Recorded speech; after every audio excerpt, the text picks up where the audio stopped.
विद्यार्थीगण, फिर आपको एक छोटे टॉपिक लेकर आया हूँ। संतान में माता पिता दोनों का लक्षण पाया जाता है, क्यों?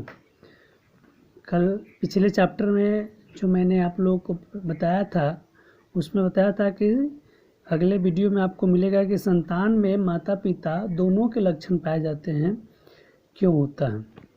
इसी छोटे से टॉपिक को लेकर के मैं आप लोगों के बीच आया हूँ और इस बात को क्लियर कट में समझ लूँ कि कैसे ये होता है।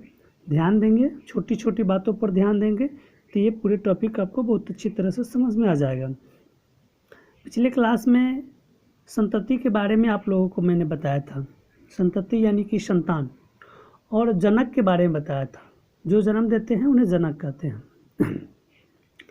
तो संतान में माता और पिता, लैंगिक जनन से जो भी जीव उत्पन्न होते हैं, जो भी नए शिशु नए बच्चे उत्पन्न होते हैं, उनमें जो है माता पिता दोनों का लक्षण पाया जाता है।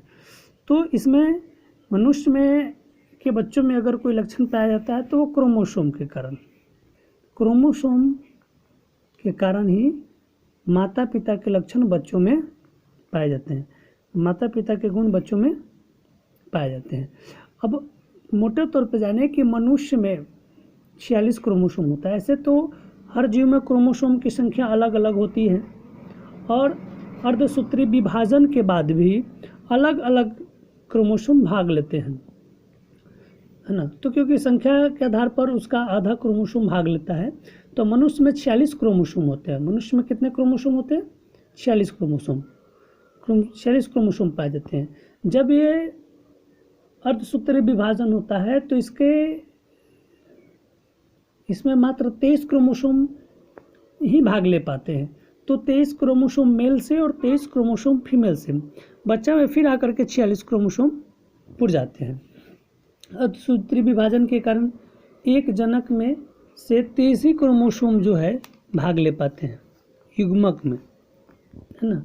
आपको पिछले क्लास में मादा युग्मक, नर युग्मक और मादा युग्मक बताया था। मैं बताया था कि नर युग्मक अर्थात वीर्य और मादा युग्मक अंड। तो नर युग्मक स्पर्म में, वीर्य में 23 क्रोमोसोम और अंड में 23 क्रोमोसोम, ये दोनों से 23 क्रोमोसोम आकर के यहाँ और पूरे 46 क्रोमोसोम बना लेते हैं।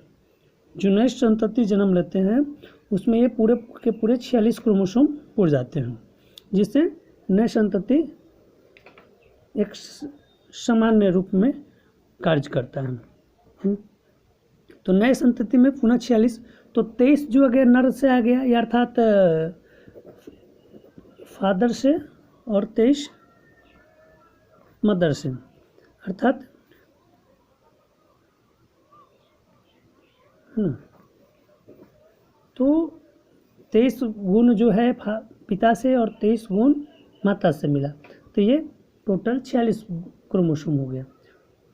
इसी तरह से अब इसमें जो है ये जो नया बच्चा बना जिसका 46 क्रोमोसोम है, इसमें कुछ लक्षण माता के भी होंगे और कुछ लक्षण पिता के भी होंगे। इस तरह से क्लियर हो गया है कि मनुष्य में जो लक्षण पाया जाता है वो क्रोमोसोम के कारण पाया जाता है। मनुष्य में क्रोमोसोम कितने पाए जाते हैं? वो स्त्री हो या पुरुष, 46 क्रोमोसोम पाया जाता है। जब संलयन करता है, जब वो नए संतान के लिए संलयन करता है